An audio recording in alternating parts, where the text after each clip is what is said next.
الحمدللہ وحدہ لا شریک لہ والصلاۃ والسلام علی من لا نبی بعد۔ پارہ نمبر 14۔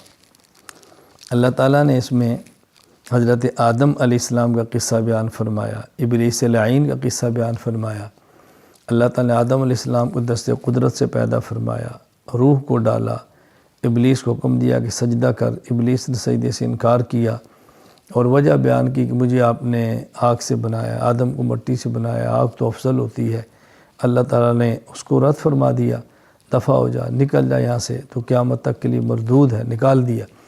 تو ابلیس نے دعا مانگی، یا اللہ میں ایک چیز مانگتا ہوں کہ مجھے عمر قیامت تک ملے۔ فرمایا قبول ہے، تمہیں عمر بھی دے دیں گے، تم نے جتنا زور لگانے لگاؤ، لیکن ہمارے مخلصین کو تم گمراہ نہیں کر سکتے۔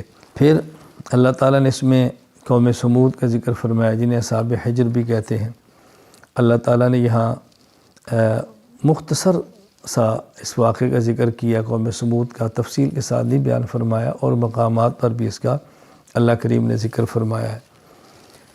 یہ جو سورۃ الحجر ہے، اس کے آخر میں اللہ تعالیٰ نے بطور خاص سورۃ فاتحہ کا ذکر فرمایا، وَلَقَدْ آتَيْنَاكَ سَبْعًا مِّنَ الْمَثَانِِ وَالْقُرْآنَ الْعَظِيمِ، یعنی سورۃ الفاتحہ کو قرآن عظیم فرمایا۔ یہ ایک ایسی صورت ہے جس کی 7 آیات ہیں، اور اس کو بار بار تلاوت کیا جاتا ہے۔ یہ بات بھی سمجھائی۔ پھر بطور خاص یہ بات سمجھائی ہے کہ دیکھو اپنے نظریے پر جم جاؤ، اپنے نظریے پر ڈٹو، دنیا والوں کو دنیا دے کر متاثر مت ہو۔ وَاعْبُدْ رَبَّكَ حَتَّىٰ يَأْتِيَكَ الْيَقِينُ، اور عبادت موت تک کرنی ہے، اپنے کام کے اندر لگا رہنا ہے، اپنے کام کو چھوڑنا نہیں ہے۔ عبادت احکام شریعت پہ عمل کرنا ہے، موت تک یہ ہماری ذمہ داری ہے۔ سورۃ النحل۔ النحل کہتے ہیں شہد کی مکھی کو، چونکہ اس صورت میں شہد کی مکھی کا ذکر ہے، اس لیے اس صورت کا نام ہی سورۃ النحل رکھ دیا گیا ہے۔ شہد کی مکھی کا اللہ تعالیٰ نے بڑی تفصیل سے تذکرہ فرمایا ہے۔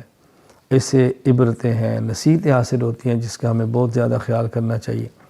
دیکھیں شہد کی مکھیوں کا آپس میں اتفاق ہوتا ہے، شہد کی مکھیوں کا ایک سردار ہوتا ہے، شہد کی مکھیاں ایک ترتیب سے چلتی ہیں، اپنے کام کے اندر مشغول رہتی ہیں، محنت کے ساتھ بہترین نتیجہ نکلتا ہے۔ تو یہ ساری نصیحتیں اس شہد کی مکھی کے اندر موجود ہیں۔ ایک ان کے آنے کا راستہ متعین ہے، اسی سے آتی ہیں، جانے کا راستہ متعین ہے، اسی سے جاتی ہیں۔ تو ہمیں بھی یہ بات اچھی طرح سمجھنی چاہیے۔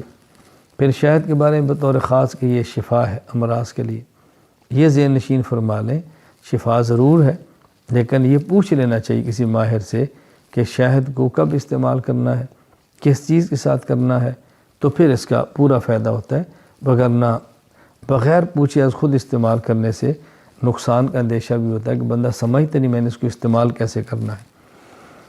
اللہ تعالیٰ نے اپنی نعمتوں کا ذکر فرمایا ہے کہ دیکھو ہم نے زمین پیدا کی ہے، اس کے اندر کیا کچھ ہے، نباتات ہے، غلے ہیں، اور معدنیات ہیں، کتنی چیزیں ہیں، سمندر ہے، اس کے اندر سے مچھلیاں آتی ہیں، تازہ خوراک تم کھاتے ہو اور تجارت کرتے ہو، کشتیاں چلتی ہیں، یہ ہماری کتنی بڑی نعمتیں ہیں۔ ہم نے آسمان پہ ستارے بنائے، ان کو دیکھ تم راستے دیکھتے ہو۔ زمین مستقل نعمت ہے، سمندر مستقل نعمت ہے، شہد مستقل نعمت ہے، کشتیاں مستقل نعمت ہے، اور ستارے مستقل نعمت ہے۔ اتنی نعمتیں اللہ تعالیٰ نے عطا فرمائی ہیں، اور ہمیں سمجھایا کہ نعمتوں سے فائدہ حاصل کرو اور پھر نعمتوں پر اللہ تعالیٰ کا شکر ادا کرو۔ پھر اللہ تعالیٰ نے ایک ہی آیت میں بہترین بات تفصیل سے فرمائی، ان اللہ یأمر بالعدل والاحسان وایتاء ذی القربى وینہی عن الفحشاء والمنکر والبغی۔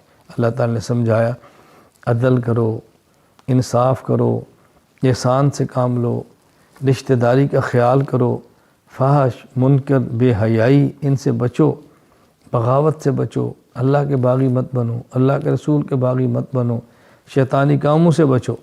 اللہ تعالیٰ نے ان چیزوں کا حکم دیا کہ اس کا خیال کرو۔ اور پھر آخر میں حضرت ابراہیم علیہ السلام کا ذکر کرتے فرمایا، ان ابراہیم کان امۃ، ابراہیم علیہ السلام ان ابراہیم کان امہ، وہ اپنی ذات کے اندر انجمن تھے، ایک فرد پوری جماعت تھا۔ اور آج ابراہیم علیہ السلام کی محنت ہے کہ دیکھیں دنیا میں نظر آ رہی ہے، قربانیاں آپ نے دی ہیں، نام آج بھی زندہ ہے، کچھ وقت مشقت برداشت کی ہے، قیامت تک کے لیے اللہ پاک نے ان کے نام کو باقی رکھ دیا ہے۔